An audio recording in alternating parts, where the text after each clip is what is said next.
Presiden PMFKI Labuan, Saudara Fatih, Presiden PMFKI KK, Saudara Alfian, MPP ada?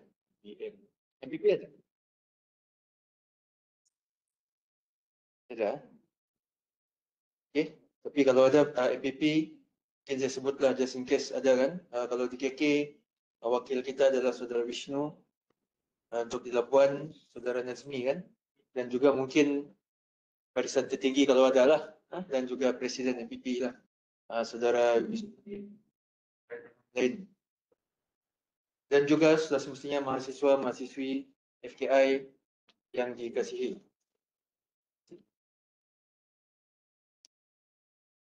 Okey, terlebih dahulu saya ingin merakamkan setinggi-tinggi penghargaan dan terima kasih kepada semua yang hadir pada sesi amanat ini. So, tahun ini kita buat di Labuan. Okay. Kehadiran saudara-saudari menunjukkan komitmen yang tinggi terhadap fakulti yang kita cintai ini. Sebab tiada lagi fakulti lain. So, di fakulti ini. Alright? Demikian. Nazri? Okey, so ini adalah kita punya plan strategik 2023-2025 yang masih terpakai sehingga ke ini tahun yang terakhir yang kita panggil sebagai bersama Kemudi Mimpi. Okey, mungkin saya just recap balik lah. Jadi kita ada beberapa enabler yang kita sasarkan dan juga output utama ada dua. Okey, jadi kalau kita lihat output yang pertama itu adalah competent and balanced human being. Okay, mengikut ciri-ciri Jerry dalam falsafah pendidikan kebangsaan. Dan yang kedua adalah faculties visibility and recognition ataupun ranking, rating. Okay, jadi ini dua output yang kita target lah untuk tempoh 3 tahun dari 2023 hingga 2025, yang mana dia punya impact adalah kita melihat kepada increase employment approximately 90% dan juga premium living wages, atau premium wages, okay, approximately 10% daripada graduan kita ataupun alumni kita yang berjaya mendapat pekerjaan lah dalam tempoh 6 bulan selepas mereka bergraduasi. Next.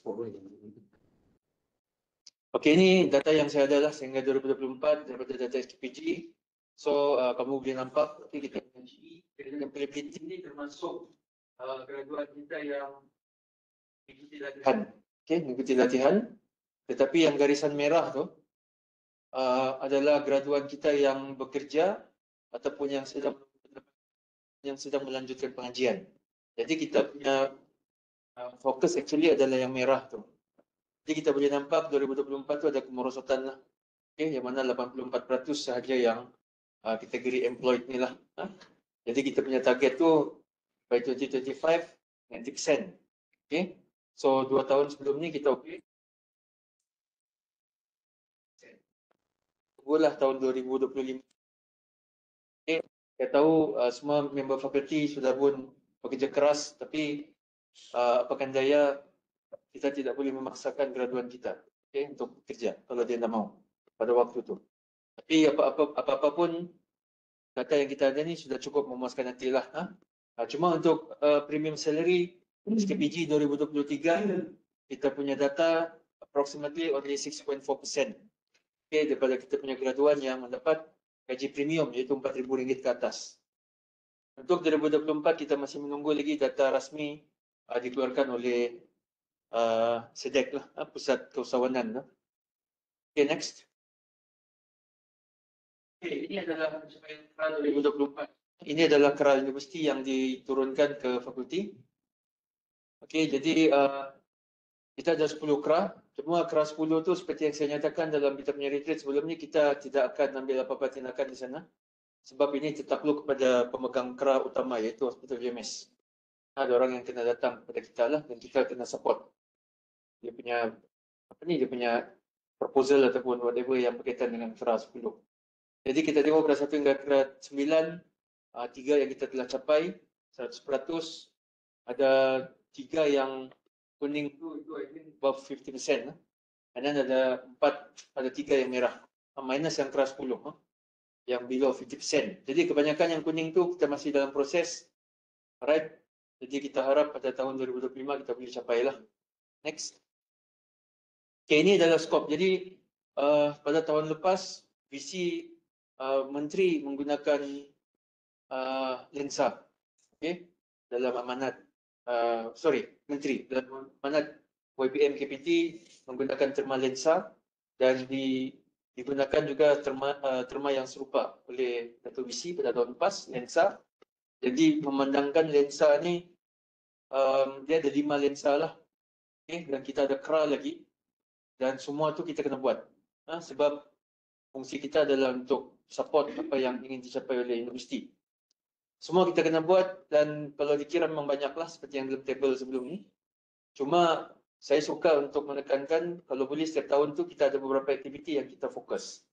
Jadi kita guna perkataan skop. Okay? Saya menggunakan terma skop, okay, pada tahun lepas. Cuma tahun ni menteri guna terma lain lagi, fokus. Okay? Tapi kita guna terma skop. Kita ada 8 skop yang kita telah map pada lensa. Maksudnya daripada berpuluh dan beratus PI kita punya performance indicator yang kita perlu buat yang diturunkan oleh pengurusan, ditambah lagi dengan lensa ni, kita hanya bukanlah kita buat yang skop ni saja. Maksudnya kita punya effort kan lebih untuk skop ni. Tetapi yang lain tu kita buat juga. Ini just untuk supaya semua orang clear lah. Bukanlah maknanya bila kita ada skop, kita hanya perlu buat yang skop ni, tidak. Okay, next. Dan ini pencapaian skop 2024. Okay. Saya guna warna merah, oranye dan hijau betul. Tapi nampaknya kurang nampak pula kan di situ kan. Jadi yang hijau tu yang kita telah capai lah. Alright. Jadi kamu boleh nampak lah ada 8 skop. Skop 1 tu separuh lah kita telah capai. Tapi satu lagi tu merah betul.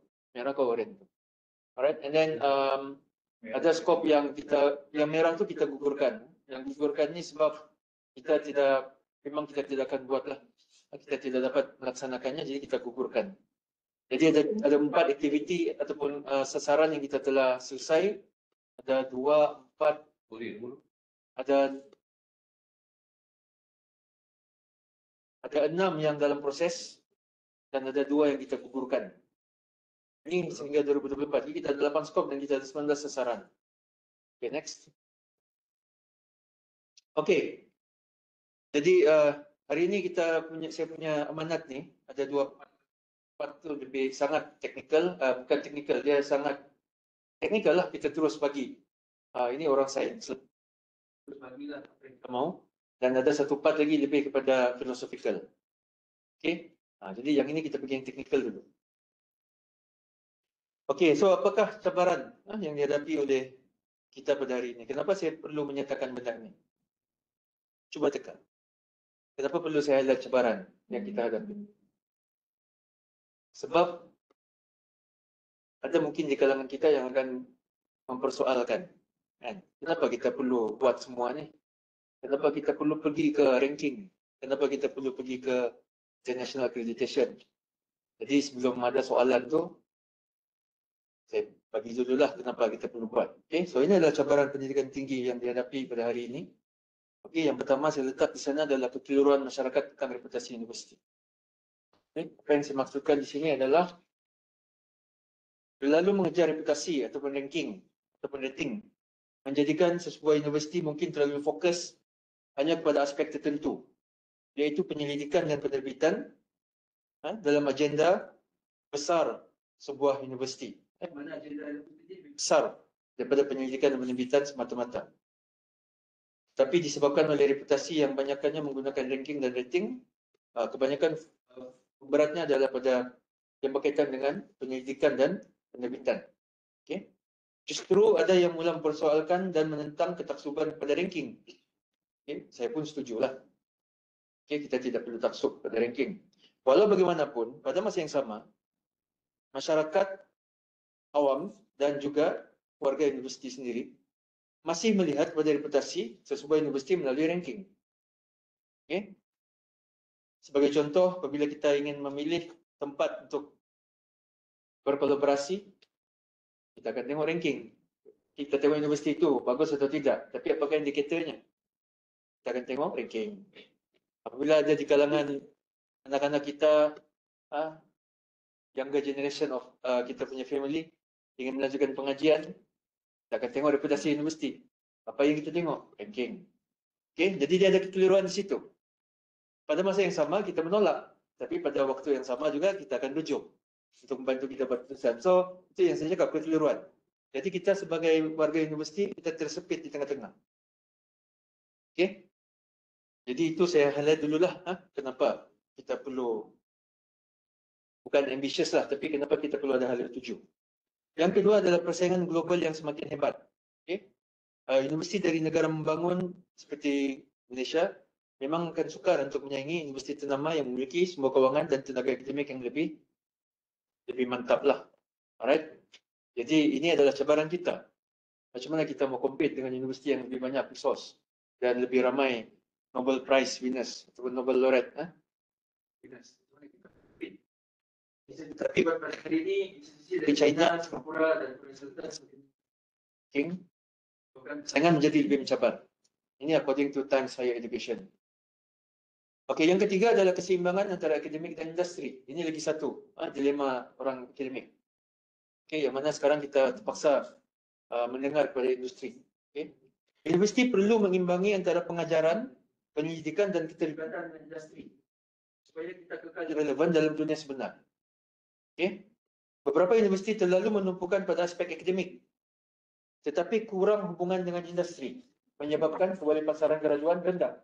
Ini according to World Economic Forum. Okay, ini untuk makluman, memang dari dulu dia akan ada konflik antara akademia dengan industri. Okay, walau bagaimanapun pada hari ini kita tidak ada choice. Kita terpaksa buka, berkolaborasi. Kita kena terima bahawa kita punya silibus mesti selari dengan industri. Masa yang sama juga industri kena terima mereka perlu bantu universiti untuk melahirkan graduan yang kompeten apabila mereka bergraduat nanti untuk terus boleh masuk ke alam pekerjaan. Dan yang terakhir adalah kesan revolusi teknologi. Kemasukan teknologi seperti AI dalam pembelajaran dan pembelajaran dalam talian mengubah model pendidikan tinggi. Okay? Especially selepas COVID itulah semakin jelaslah kita nampak kan. Dan kita di universiti perlu cepat beradaptasi dengan trend baru dalam pendidikan digital dan kemahiran industri. Kita tidak lagi boleh expect, kita mesti hanya bergantung kepada sesi PNP yang seperti sedia ada. Okay? Teknik PNP seperti sedia ada. Okay? Maksudnya banyak benda yang kita perlu, inilah kita perlu kemaskini dan kita perlu upgrade. Next.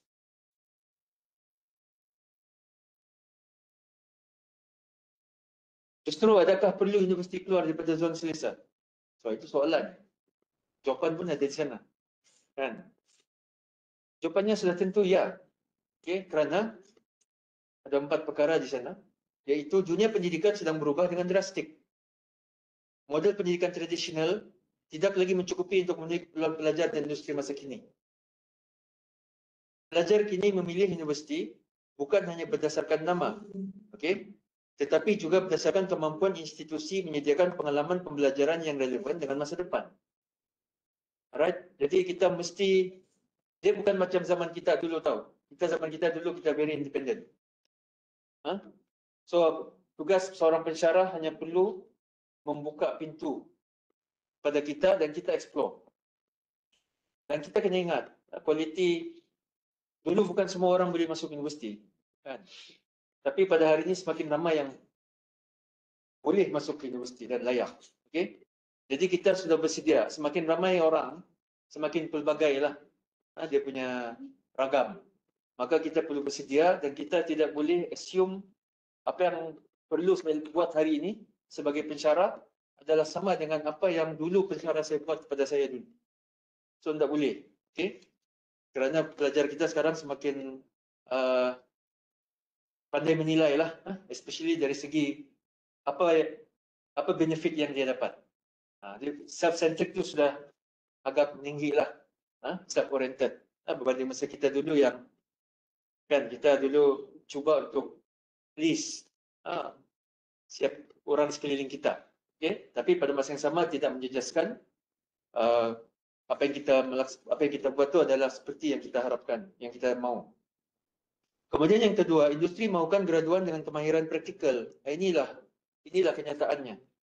Okey, universiti tidak mahu graduan yang hanya mempunyai kognitif, strong in cognitive and knowledge, but incompetent in practical application. Okey, universiti yang terlalu akademik tanpa memberi fokus kepada kemahiran insaniah dan teknikal akan ketinggalan. Justru pendekatan pembelajaran berasaskan industri-based learning perlu diperbanyakkan. Ini according to World Bank.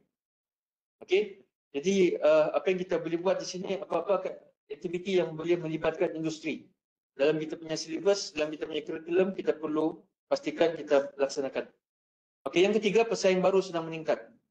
Okey, so sekarang ni pun kalau kita baca news yang terkini, MQA, KPT, we are talking about sandwich program, jukebox dan sebagainya. Okey, platform pembelajaran dalam talian seperti Coursera, edX, EDX dan Google Certification semula menggantikan peranan universiti dalam aspek pembelajaran kemahiran tertentu. Okay, so di Malaysia mungkin masih belum ketara lah, tapi di Amerika sudah semestinya, US dan negara maju, antara kriteria yang digunakan untuk hiring, dia tidak melihat pada degree itu saja. Dia tengok pada kompetensi. Dan kita punya standard pun sekarang sudah moving towards kompetensi. Okay, kompetensi based. Dia tidak lagi melihat kepada subjek, tapi dia melihat kemahiran itu ada atau tidak dalam silibus kita. Okay. Jika universiti tidak mengadaptasi teknologi dan model pendidikan fleksibel, maka kita akan kehilangan relevansi. Dan pada minggu lepas, semasa ada town hall bersama Datuk Naib Chancellor pun, seperti biasalah yang telah pun kita maklum, peruntukan kita bukan semakin meningkat setiap tahun, semakin kurang, tetapi gaji semakin tinggi. Betul kan? Gaji kita semakin menaikkan setiap tahun, maka perbelanjaan universiti untuk membayar emolumen semakin tinggi. Jadi kita kena maklum, satu hari nanti sekadar mengharapkan peruntukan yang turun dari kementerian tidak cukup sudah untuk membayar gaji kita. Okay? Jadi inilah kenapa kita mesti do something, okay, supaya kita visible dan student mau datang. Sebab universiti ni dia punya sumber kewangannya tidak lain tidak bukan adalah pelajar. Yang pertama. Of course yang kedua adalah inovasi daripada penyelidikan. Okay, sebab itulah kita punya fokus memang ke arah itu. Dan yang keempat, perubahan dalam penyelidikan dan kolaborasi. Universiti tidak boleh lagi bergantung pada pendekatan penyelidikan tradisional sekadar untuk kemudian menerbit.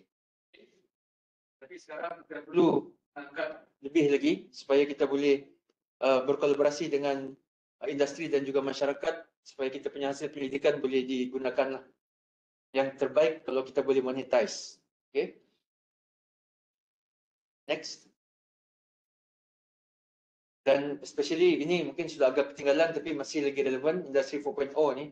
IR4 inilah antara yang ketikanya yang university role memang kena berubah. Kita tidak, bukannya kita ada option, tapi kita terpaksa.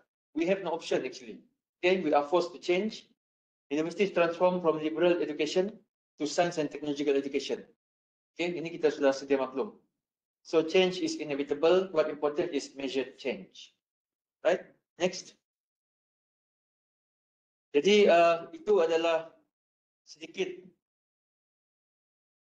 asas kenapa kita ada plan transformasi UMS, kenapa kita ada plan strategik UMS, kenapa kita ada plan strategik fakulti, dan kenapa kita ada amanat dekan pada hari ini. Okay, pada petang ni. Jadi ini just untuk recap lah. Okay, kita ada plan transformasi UMS 2050. Okay, yang sebelah kiri itu. Dan kita ada plan strategik UMS 2023-2027 yang ada 10 itulah. So ini just recap, kamu boleh tengok balik nanti. Next. Dan setiap tahun YB Menteri akan menyampaikan amanat dan setiap tahun itulah kita kena bersedia lah untuk menerima dan melaksanakan. Okay, kita akan pegawai kerajaan. So inilah kita punya amanah yang kita perlu laksanakan.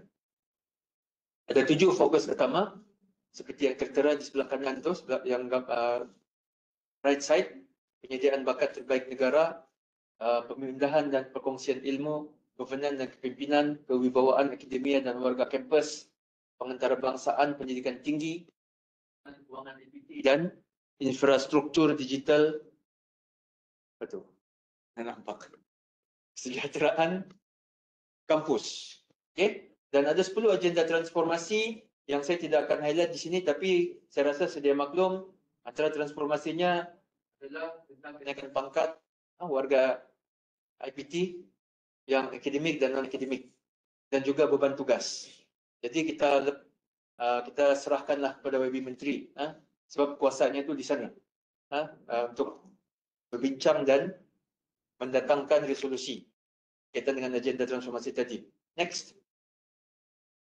Dan seperti biasa juga, setiap tahun Datuk Naib Chancellor akan menyahut amanat YB Menteri dan saya pun menyahutlah. Kita punya Datuk NC punya amanat. Jadi seperti biasa juga Datuk NC akan mempunyai lensa yang sama ataupun serupa lah. Cuma nama aja mungkin ada perbezaan sedikit. Seperti yang YB Menteri punya ni lah lensa. Jadi ada 7 dan ada banyak program ataupun aktiviti yang telah disenaraikan yang saya tidak akan sentuh satu-satu, tetapi saya ingin suka untuk mengingatkan kepada semua warga fakulti, silalah rujuk. Mungkin kita di peringkat fakulti nanti kita akan edarkan intipati amanat dekan dan juga kita akan sekali dengan amanat visi yang kita telah pun edarkan sebelum ni, kita kena tengok dan kita kena tahu apa yang kita perlu laksanakan sepanjang tahun 2025 ini, yang mana almost saya rasa majoriti yang ada di sana tu akan terkena kepada kita lah. Okay? Kita akan terlibat. Okay, next.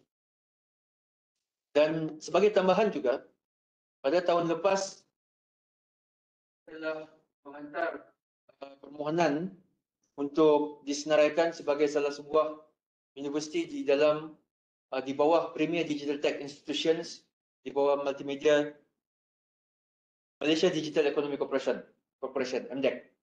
Okay? Jadi apa itu PDTI ni? PDTI lah ni ini pelajar-pelajar kita mungkin yang baru tahu kan.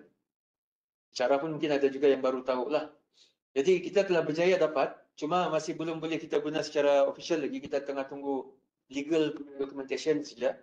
So once kita sudah sign legal documentation, maka kita akan buat marketing secara meluas lah tentang kita punya penarafan ni lah. So apa itu PDTI? Adalah inisiatif MDEC dengan kerjasama KPT dan pakar-pakar industri untuk mengiktiraf fakulti. Dia mengiktiraf fakulti, dia bukan mengiktiraf universiti. Jadi yang mendapat status PDTI di UMS ni adalah FKI. Tapi UMS dia boleh gunalah logo tu. Di website UMS tu boleh. Fakulti dan Politeknik, Universiti dan Politeknik Malaysia yang mempamerkan prestasi cemerlang dalam menyampaikan pendidikan teknologi digital. Jadi untuk ini saya rasa kita kena bagi tumpukan kepada tim yang telah bekerja keras untuk menyediakan data yang dibagi oleh pada tahun lepas dan semualah. Saya rasa ramai yang terlibat pada hari itu, pada ketika itu. So dia bukan satu tugas yang mudah kerana kita tidak mahu tercicir. Jadi untuk makluman semua, selepas ni akan banyak dana-dana yang disalurkan oleh MDEC kepada kita FKI untuk aktiviti yang bekerja aktiviti yang melibatkan industri. Jadi mana-mana macam ni kan, sebelah mana kita panggil industri, kita bayar kan, selepas ni kita guna PDTI ni. Okey? Kita akan gunakan yang ini sepenuhnya untuk membantu kita, dan juga kita juga buka ruang pada para pensyarah peluang untuk buat attachment di mana-mana industri. Okey? MDEC akan bantu kita sebab kita sudah diiktiraf oleh MDEC sebagai salah sebuah PDTI. Okay, next. Okey, so untuk skop 2025, jadi inilah kerangka bagaimana kita menetapkan skop tu. Okey, so objektif. Okey, kita berdasarkan pada plan strategik FPI 2023-2025 dan juga keberhasilan yang kita targetlah. Okey, ada 2 iaitu graduan yang cemerlang dan juga keterlibatan fakulti. Dan punca kuasa kita, teruskan Nazri. Okey. Punca kuasa kita tidak lain tidak bukan apa yang telah saya kongsikan tadi, 7 fokus YBM Menteri 2025 dan juga 7 fokus 7 lensa. Okey, sekarang digunakan term berbezalah. 7 lensa Naib Chancellor 2025 dan juga plan strategik UMS 2023-2027, maka Kita daripada 8 tinggal 7 skop. Okey. So kita kurangkan skop. Okey, jadi sebab saya tahu kita tidak boleh terlalu, kita punya, saya menggunakan term skop tu sebab kita mau fokus kan.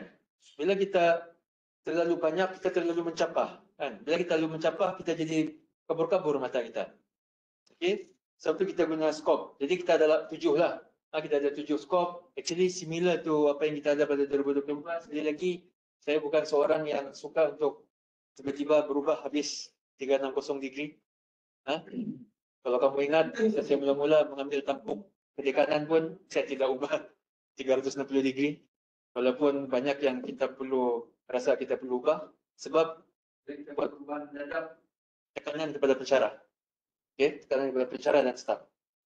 Buat secara berperingkat. Okey, so masih serupa lah. Actually yang saya combine yang bahagian penyelidikan dan juga inovasi kita combine dia jadi satu, iaitu skop nombor 4. Okey, skop nombor 4. Yang lain tu actually masih serupa. Okay, next. Okay, so plan strategik UMS 2023-2025. Sorry, 2023-2027. Oh, ada typo situ. Okay, untuk KRA 2025, ini info yang saya dapat, yang kita dapat daripada Pusat Pengurusan Strategik.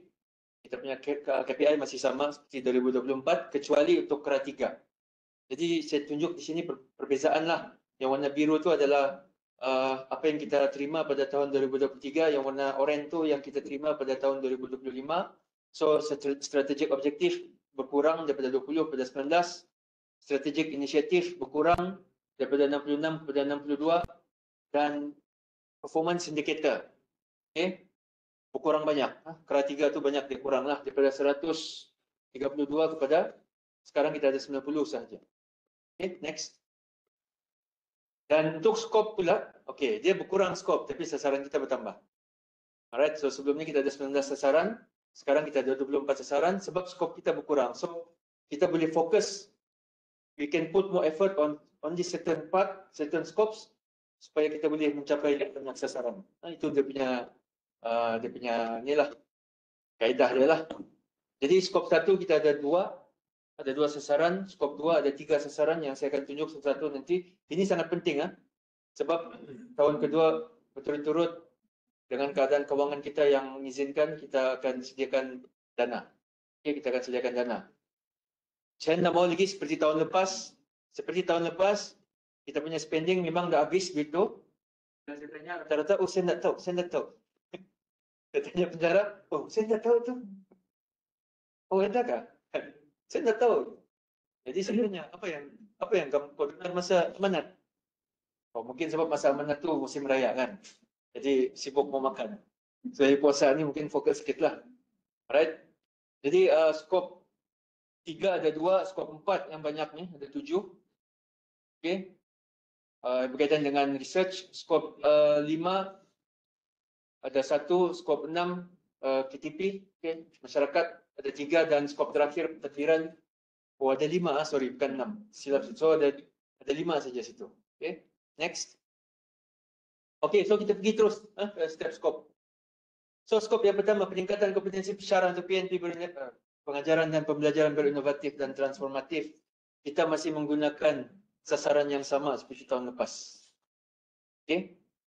Jadi kita ingin meramaikan, sebab seperti yang tadilah, kita punya objektif adalah kita mau improve kaedah kita menyampaikan kita punya PNP. So yang pertama kita menyasarkan pada tahun ini juga sama seperti tahun lepas, 3 penyertaan, anugerah kecemerlangan dan inovasi pembelajaran atau anugerah lain yang setara. Okay, so kita hanya fokus on PNP. Okay, PNP exhibition dalam kes ni termasuk e-learning. Alright. Tetapi peruntukan saya rasa serupa dengan tahun lepas 2000, cuma sekarang mungkin berita baik pada yang biasa submit tu, kita akan beri anugerah ni kepada pemenang anugerah. Okay, tahun lepas kita hanya bagi insentif tu kepada pemenang emas. Okay, kepada pemenang emas. So tahun ni kita memotivate lebih ramai pensyarah kita supaya mula membuat transformasi diri. Okay, bukan jadi transformer. Supaya kita transform kita punya teaching method, dan kamu bukan sekadar apa ni di dalam bilik darjah, di dalam kuliah, tetapi kita boleh menghasilkan produk yang kita boleh hantar ke exhibition. Okey, jadi kita akan sediakan sebanyak RM2,000 pada pemenang anugerah. Tapi detail tu belum ada hari ini. Alright, nanti ini bagian akademik lah. TDA akan come up dengan dia punya garis panduan lah. Okay. Cuma kita kena maklum RM2,000 tu adalah ceiling.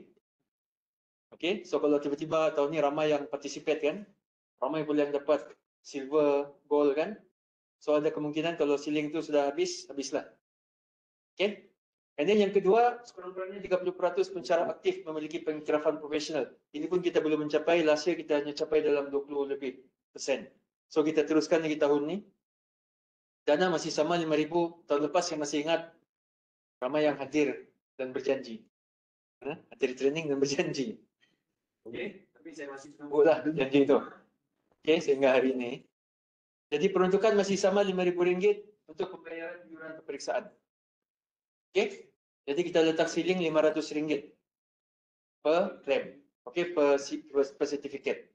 Jadi seperti yang saya cakap tadi, kita ada PDTI, ada kemungkinan lebih banyak uang untuk kita join certification yang mungkin lebih mahal dengan adanya PDTI tadi. So dia mungkin akan support kita.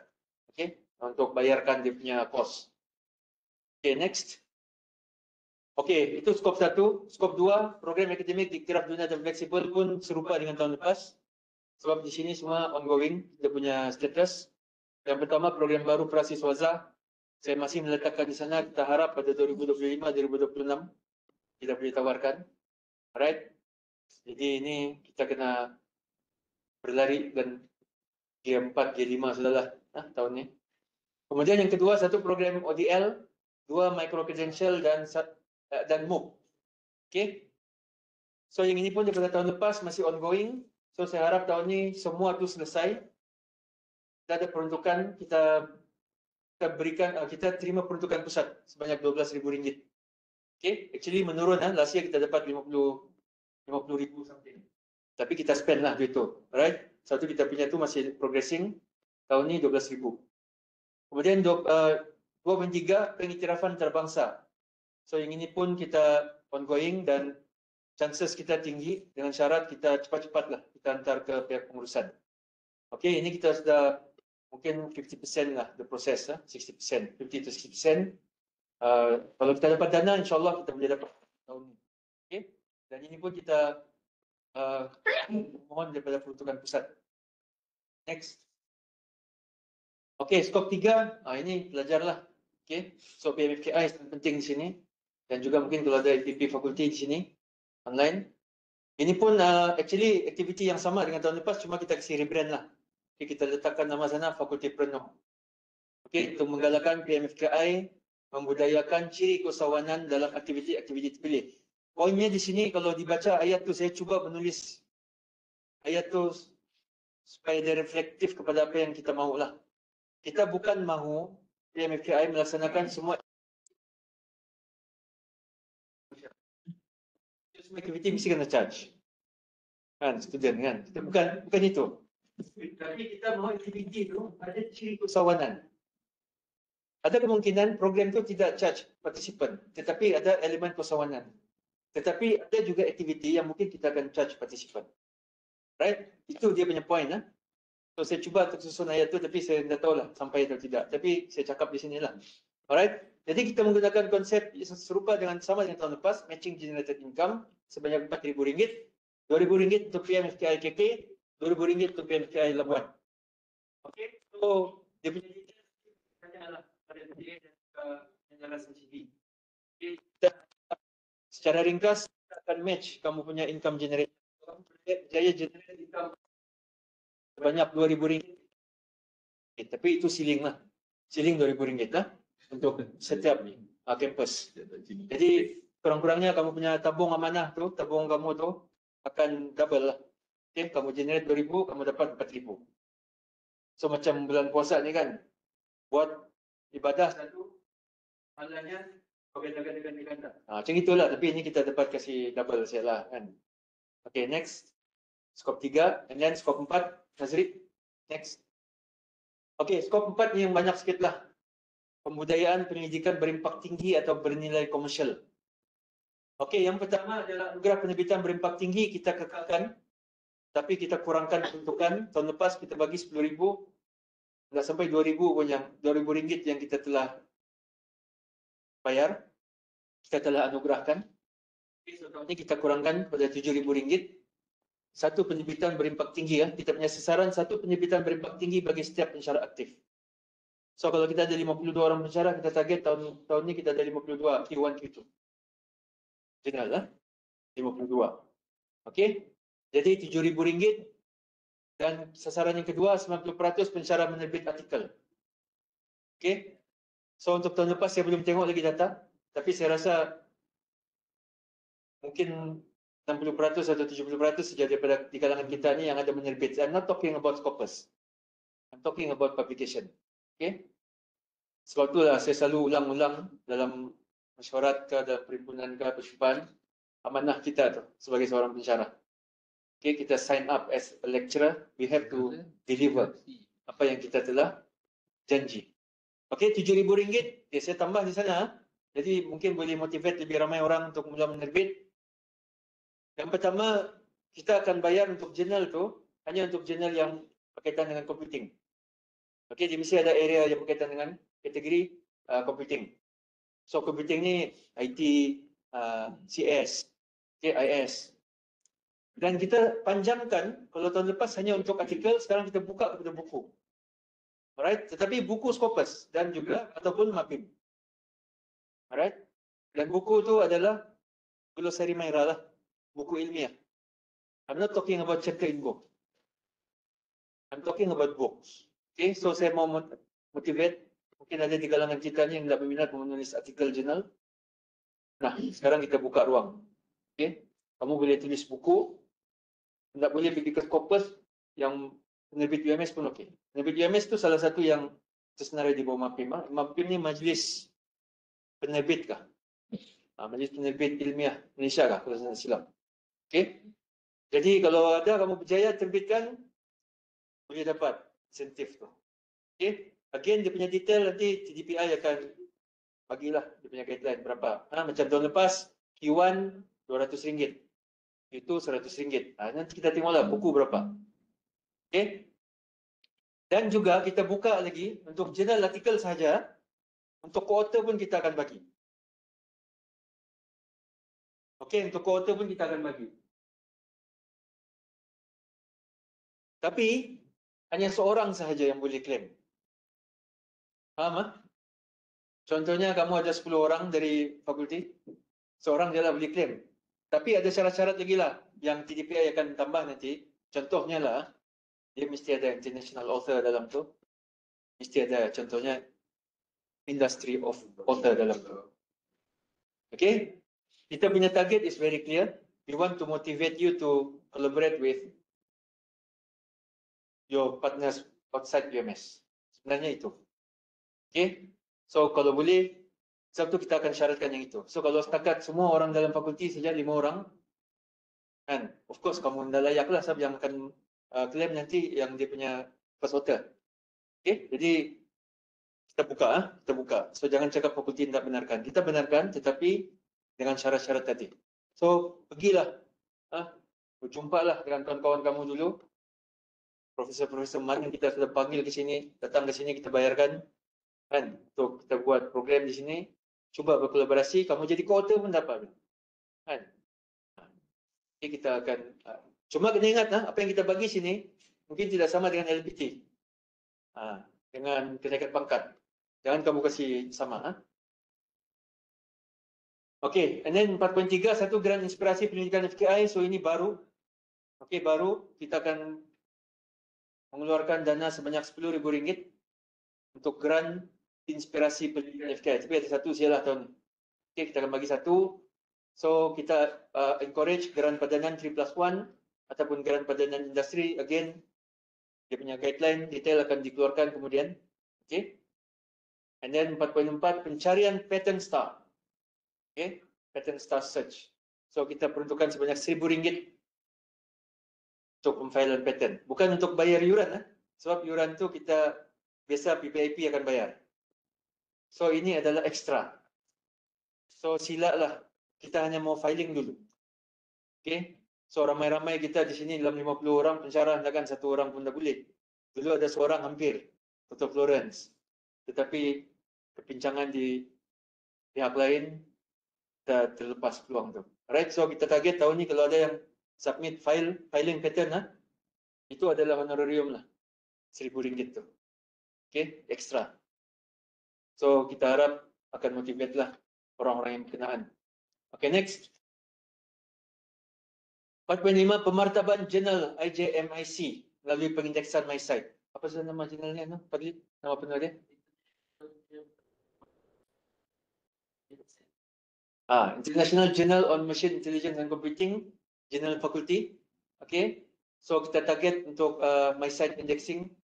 Kalau bukan tahun ni pun tahun depan, tahun ni kita buat kerja-kerjanya. Jadi kita sediakan peruntukan RM5,000 kepada pihak editorial.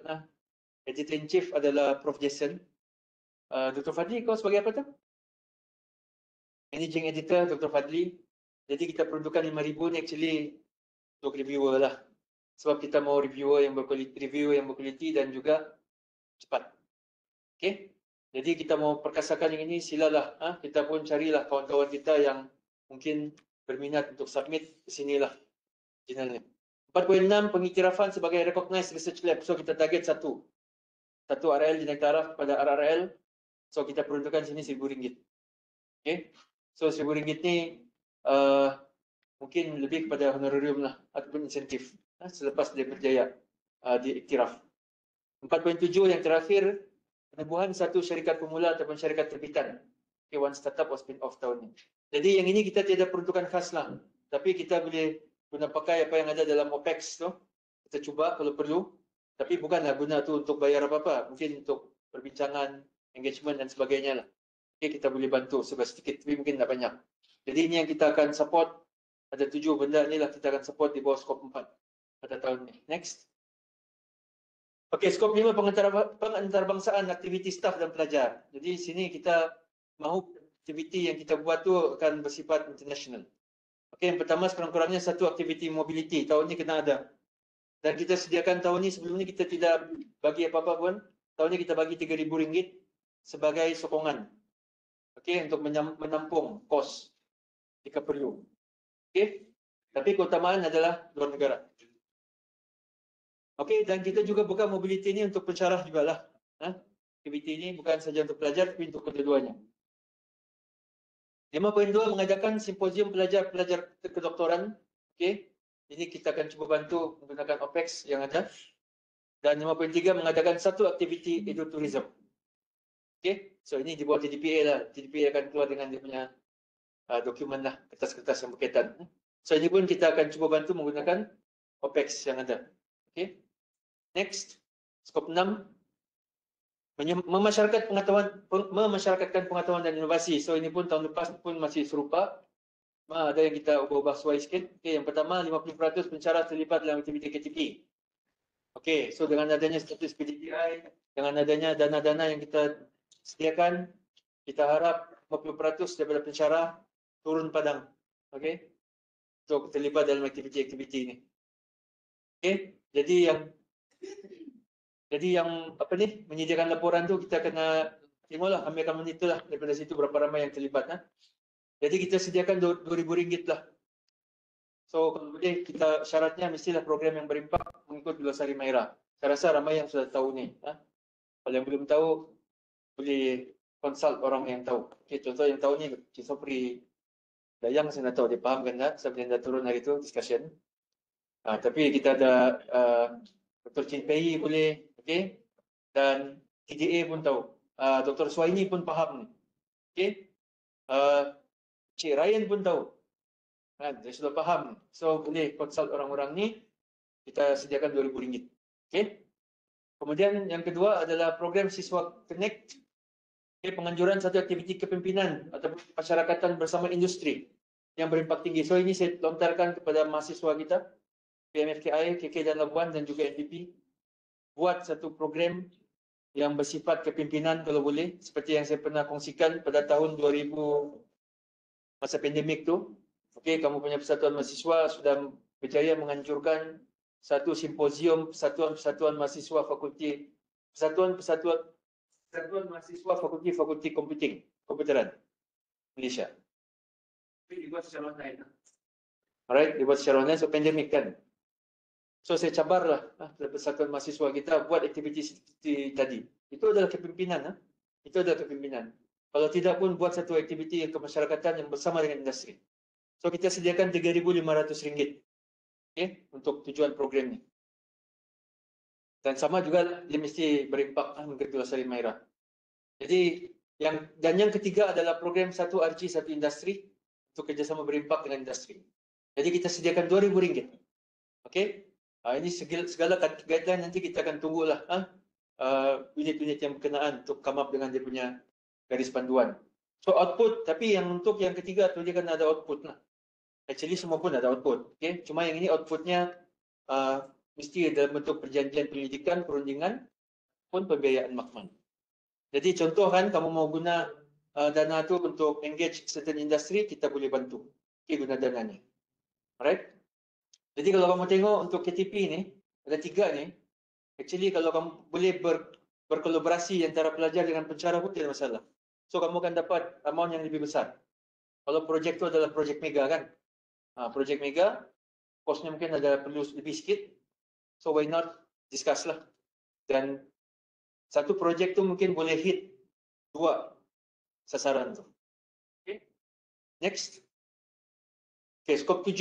Ini yang paling banyak lah. Ini yang kedua banyak. Ada 5. Pengurusan dan pentadbiran cekap orientasikan keselamatan kesihatan sama seperti tahun lepas. Cuma dia punya sasaran tu ada berbeza sedikit. Yang pertama adalah sekurang-kurangnya satu pengautomasian operasi melalui program AI 360 FKI. Okay. Satu pengautomasian ataupun penggunaan AI. Pengautomasian ataupun penggunaan AI dalam operasi dan juga akademik. Okay. Melalui program AI 360 FKI. Jadi di sini saya nak tahu Prof. Wang Asri ada ke tak ni online ataupun di KK. Saya minta lah, mungkin saya terus specify di sini. Mungkin satu benda yang kita boleh apply terus AI adalah virtual assistant untuk akademik. Okay. So sini saya sebutkan di sini, mungkin kita TDA nanti kita minta buat satu bengkel lah Prof. Wang Asri untuk mengadakan bengkel tersebut. Bagaimana kita boleh menghasilkan virtual assistant yang memang guna ChatGPT itu, yang kita boleh embed ke ITEL pun, atau bukan ITEL, Telegram, dan mungkin juga ada cara untuk kita link ke ITEL untuk bantu pelajar-pelajar kita supaya dia boleh ada dia punya tutor sendiri, virtual AI. Mungkin kita confuse kan, macam mana tu? Kenapa? Prof. Wang Asri tahu. Jadi itu satu aktiviti yang saya rasa kita boleh buat. Okay. Kalau Prof. Wang Asri ada di KK sekarang ni di mesyuarat, dia maklum lah, maksudnya tahun ni dia kena buat lah. Lepas tu saya juga melontarkan cabaran kepada Encik Nazri dan Puan Muli lah. Kalau boleh satu operasi. Okay. Yang menggunakan AI. Alright. And then yang lain-lain tu pun masih boleh. Open. Okay. Dan kita ada RM2,000 untuk kita support. Kemudian yang kedua, 5 bintang untuk penilaian berkaitan kecekapan, pentadbiran dan keselamatan dan kesihatan. So ini seperti juga tahun ni, saya rasa kita mencapai ya, tahun 2024. Tahniahlah kepada tim pentadbiran. Okey, kita berjaya dapat 5 bintang. Ada yang kita dapat top 10 lagi untuk kewangan stok tu. Jadi ini yang kita ingin kekalkan, cuma yang JKKP punya. Ini kita belum ada lagi. Sebab kita mau pastikan apa yang kita sediakan di fakulti adalah selamat dan menyihatkan. Okey. Dan yang ketiga, pembangunan garis panduan penjanaan fakulti. Ini pun daripada tahun lepas. So saya harap tahun ini akan direalisasikan. Okey, untuk makluman sebab kita akan encourage dan kita akan support activity consultation dan sebagainya. So saya rasa sudah sampai masanya fakulti perlu dapatkan sedikit lah daripada dana-dana yang diperoleh oleh tim G contohnya untuk consultation, sedikit kena ada. Okey, untuk kita guna duit tu untuk kita buat benda-benda beginilah. So saya harap kamu nampak bila kita menjana kita bukan simpan, bukan untuk ikan bawa pergi guna duit tu untuk jalan di sana sini ataupun timbalan ikan, tapi kita return, kita bagi balik kepada semua supaya kita dapat improve kita punya prestasi. Next. Okay, 7.4 penubuhan. Okay, ini barulah. So kita akan menubuhkan unit perniagaan, unit Huawei Malaysia IASC dan unit quality di bawah fakulti.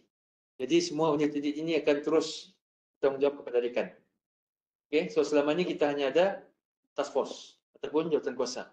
So kita naik taraf, kita jadikan dia unit. Kita akan buat start tahun ni lah. Jadi budgetnya memang tidak ada budget khas, kita akan guna OPEX yang ada saja. Dan yang terakhir adalah penambahbaikan infrastruktur makmal, bilik tutorial dan bilik pensyarah. So tahun ni kita sudah start pun. Okay? Kita akan fokus on makmal-makmal, bilik-bilik tutorial dan juga bilik pensyarah lah. Apa yang kita boleh upgrade lah. So ini kita akan guna peruntukan mengurus yang kita terima lah. Okay, next. Okay, so pemetaan skop yang 7 tadi kepada 7 lensa. Kau tekan je Nazri.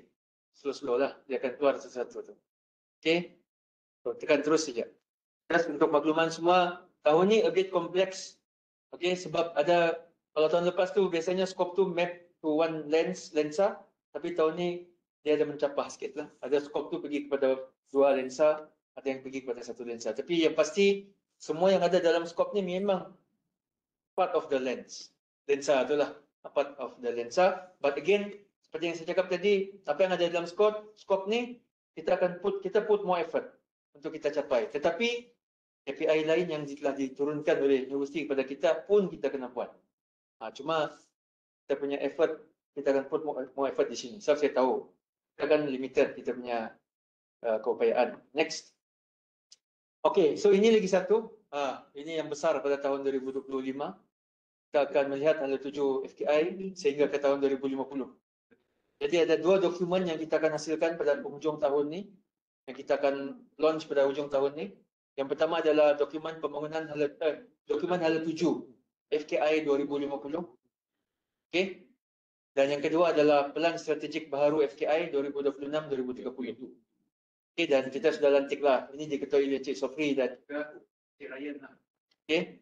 Jadi kita sudah plan beberapa aktiviti yang kita akan laksanakan dan kita akan melibatkan semua. Okey. Semua orang akan terlibat dan boleh bagi feedback apa yang kita mau jadi pada tahun 2050. Itulah secara ringkas 2050 kita sudah tiada di sini lah kan.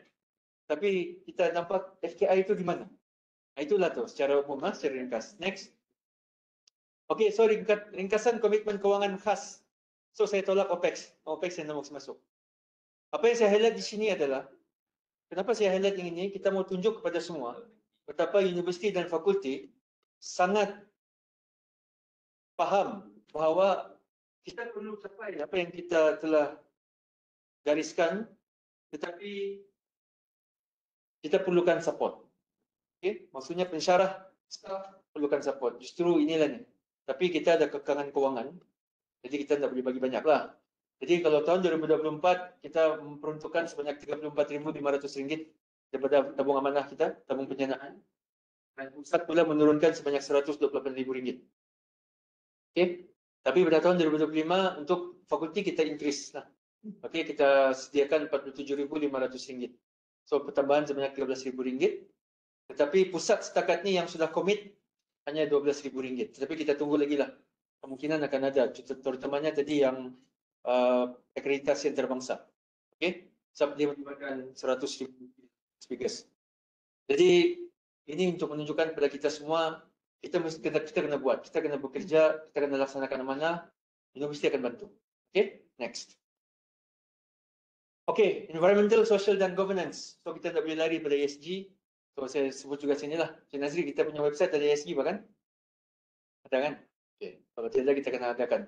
So ini penyataan komitmen saya pada hari ini. Semua aktiviti yang akan dijalankan perlu mempunyai sekurang-kurangnya satu elemen environmental, social dan governance sebagai syarat utama pelepasan peruntukan yang telah dinyatakan tadi. Faham kan? Contoh Encik Sopri lah, dia balik-balik ni kan. Selalu aktif mengantar penyertaan dalam exhibition. So kita expect tahun ni akan ada lagi PNP. Okey, tiba-tiba dia menang emas. Contohlah. Ini contoh Tiba-tiba menang emas. Tetapi dia ada kaitan dengan ESG. dia punya produk tu. So dia tidak dapat claim RM200. So, dia punya award. Faham ah? Jadi tujuan saya di sini dalam apa aktiviti yang kita akan laksanakan bermula pada hari ini, kita kena ingat apa dia punya contribution kepada ESG. Dan kita kena nyatakan di situ. Okey? Jadi semua macam KTP itu very clear lah, tapi kena ada penyataan. Saya mau ada penyataan dalam paper, dalam proposal dan sebagainya. So ini adalah komitmen. Jadi saya minta Puan Moli dengan teman-teman lanjutkan, kalau saya terlepas pandang nanti sebab tahun ini masih panjang kan, kena remind lah. Okay? Benda ni mesti ada. Jadi mungkin dalam mana-mana dokumen proposal, template dan sebagainya kita tambah satu komponen, iaitu ESG punya statement. Okay? Next. Okay, so itu adalah yang technical. So sekarang philosophical. Alright, so philosophical dia punya nada tu macam ada lembut dan kasar keras sikit lah. Yang tadi itu terpaksa kuat sebab mau. Alright, hari ini saya ingin menekankan satu nilai utama yang akan menjadi pemacu kejayaan fakulti. Saya menekankan, saya bukan memperkenalkan, iaitu kebersamaan. Sebab saya masih ingat sejak saya mula-mula dilantik jadi dekan, yang pertama yang saya cakap adalah kebersamaan. Okay, itu yang pertama. Dalam usaha kita untuk mencapai sasaran fakulti, sama ada dari segi kecemerlangan akademik, pendidikan, pembangunan inovasi, maupun impak kepada masyarakat, kebersamaan merupakan elemen yang tidak boleh dipandang enteng, tapi dipandang rendah. So, saya guna analogi yang sebelah kanan tu, bukan sengaja saya letak gambar tu. Okey, analogi kita sebagai tubuh badan lah, satu tubuh badan lah, fakulti.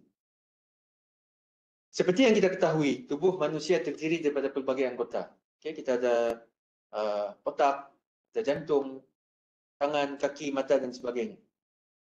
Setiap anggota ini mempunyai peranan yang unik dan dia tidak bersaing lah, tetapi dia bukan compete with each other, but they complement each other.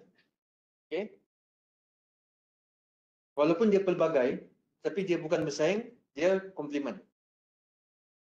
Jika salah satu anggota mengalami kecederaan atau gagal berfungsi seperti yang sepatutnya, anggota lain akan terbeban.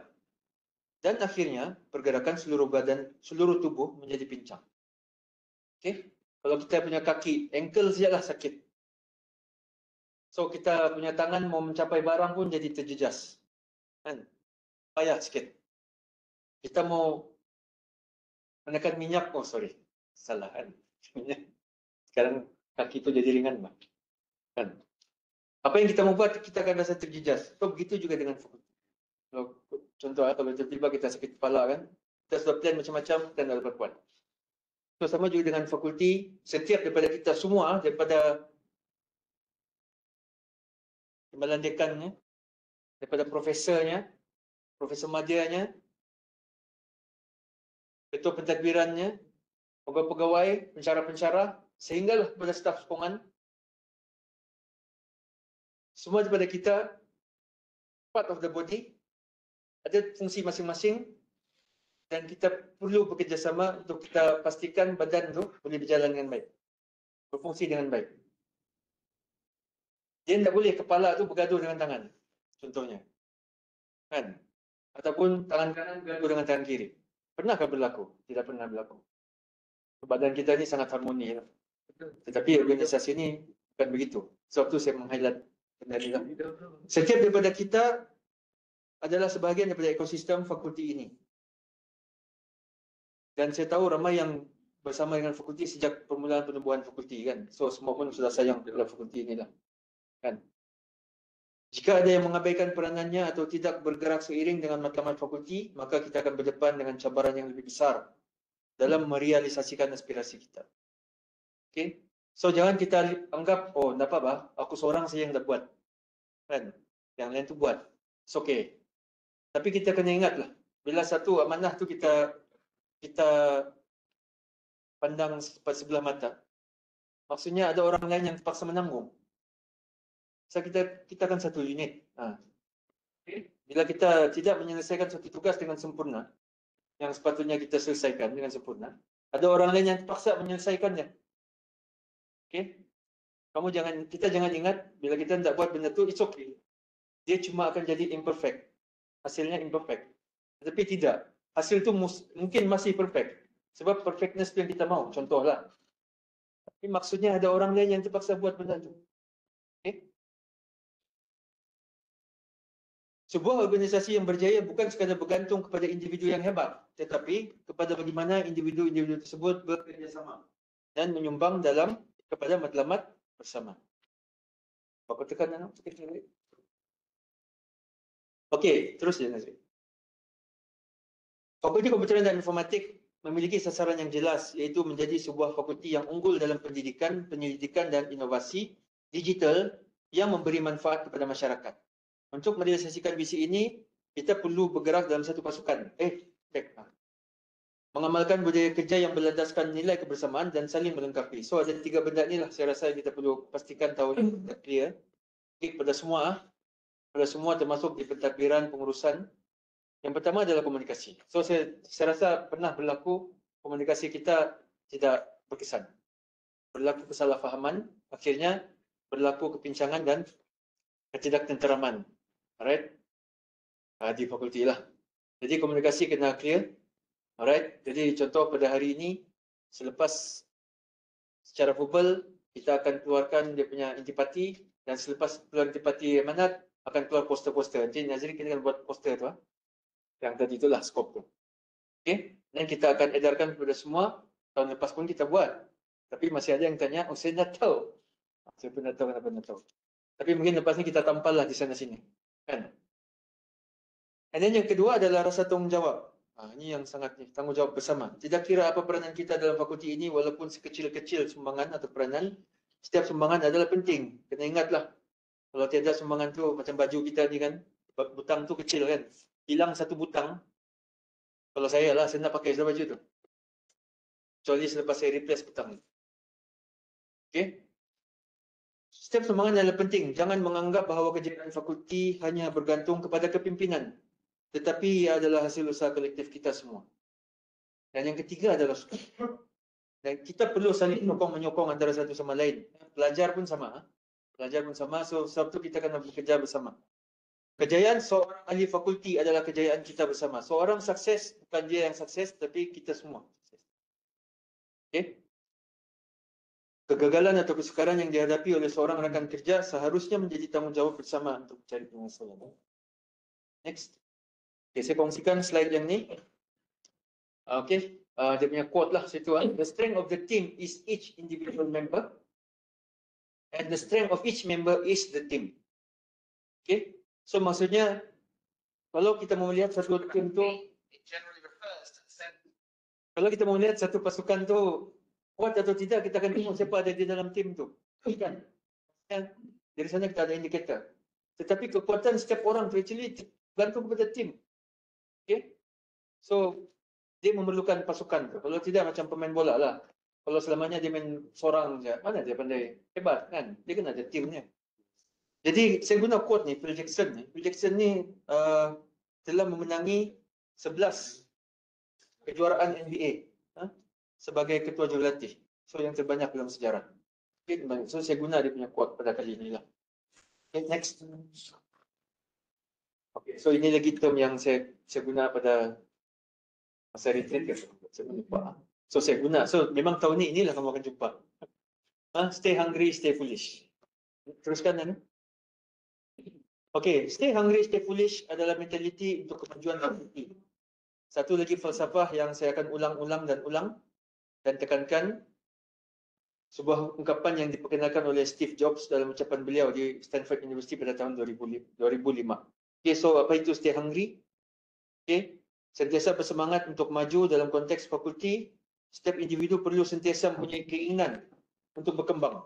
Okay, kita tidak boleh cepat berpuas hati dengan pencapaian semasa. Kalau kita target dulu untuk dapat publish satu Q1, tahun ni kita dapat, tahun depan kita 2 tahun lepas kita dapat, tahun lepas pun kita dapat, tahun ni akan masih satu Q1. Kan? Kita targetlah pula 2 Q1 itu.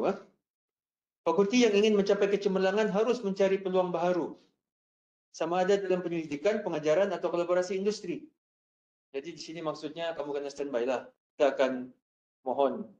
Kamu akan nampak ada banyak-banyak benda yang kita akan, benda yang kita rasa kenapa kita perlu buat benda. Tapi kenapa kita akan jelaskan. Okay, kenapa. Jika semua ahli fakulti hungry untuk kejayaan bersama, maka sasaran fakulti akan lebih mudah untuk kita capai. Terus sana Nazir. Okay, stay foolish. Seperti yang dinyatakan dalam seperti yang saya telah nyatakan sebelum ni lah. Okay? Stay foolish ni maksudnya berani mencuba dan menerima idea baharu. So, dia sentiasa merasakan dia belum cukup pandai. Okay? Jadi bila kita rasa kita belum cukup pandai, kita akan cuba, kita akan belajar lagi. Kita janganlah kita rasa kita sudah sangat pandai, tiada lagi yang lain yang kita perlukan. Kadangkala langkah yang kelihatan foolish atau berbeza daripada kebiasaan adalah kunci kepada inovasi dan kemajuan fakulti. Sebagai contoh, jika fakulti ingin menjadi peneraju dalam penyelidikan AI dan digitalisasi, kita perlu berani meneroka teknologi baharu dan bekerjasama dengan rakan industri walaupun pada awalnya memang tidak mudah untuk melaksanakan benda itu. Jika setiap ahli fakulti mempunyai mentaliti yang sama, iaitu lapar kejayaan dan berani mencuba perkara baharu, maka seluruh sistem kita akan menjadi lebih kuat dan berdaya saing. Okay, so ini yang kita mahu. Stay hungry, please, and stay foolish, please. Okay, next. Okay, so hadirin sekalian, saya yakin bahawa fakulti ini mempunyai potensi yang besar untuk terus maju ke hadapan. Okay. Namun kejayaan ini tidak akan datang dengan usaha individu semata-mata.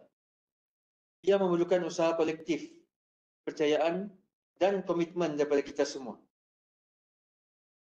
Marilah kita sama-sama menanamkan semangat kebersamaan ini dalam diri kita. Kita bukan sekadar bekerja untuk diri sendiri, tetapi untuk masa depan fakulti, universiti dan masyarakat. Matlamat utama kita tidak lain tidak bukan ini, this is our ultimate aim.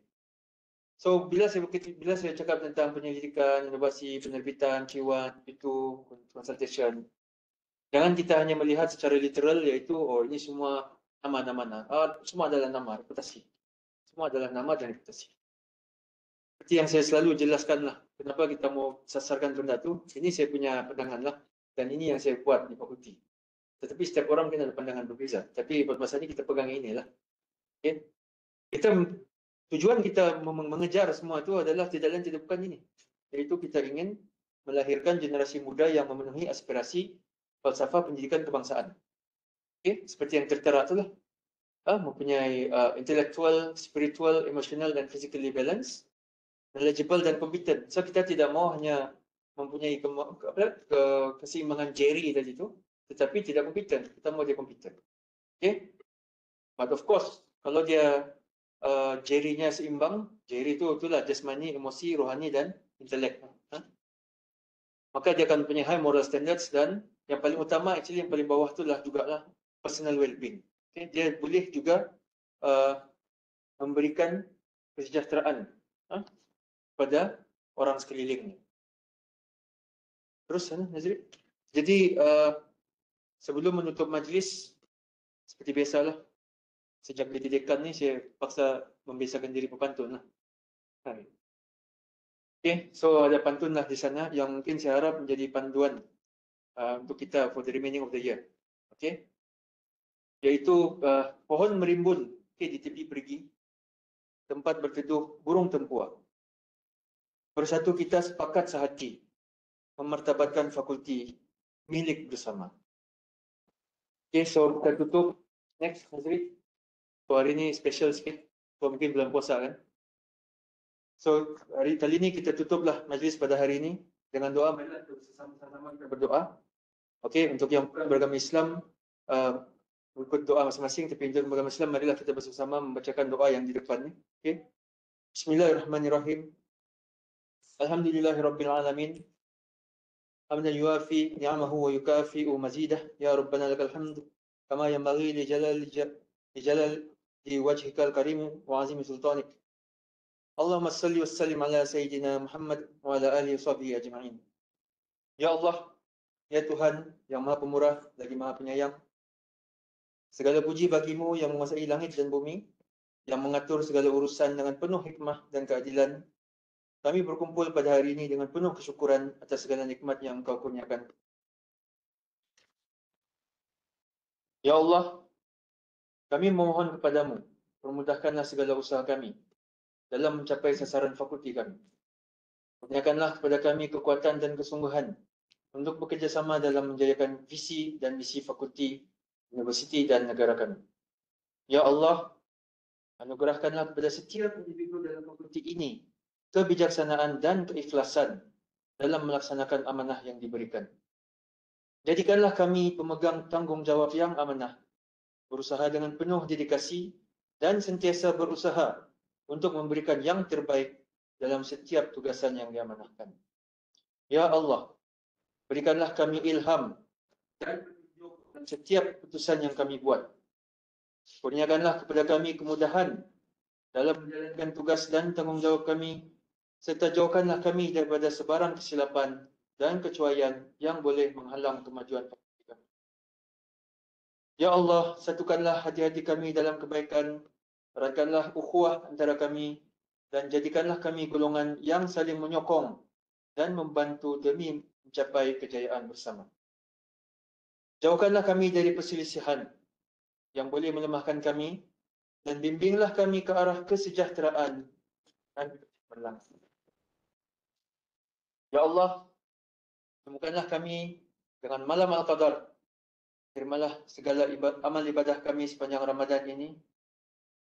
Semoga menjadi asbab pada kami dijauhkan daripada azab kubur dan azab neraka. Rabbana atina fid dunya hasanah wa fil akhirati hasanah wa qina adzaban nar. Wassallallahu ala sayyidina Muhammad wa ala alihi wasallam. Walhamdulillahi rabbil alamin.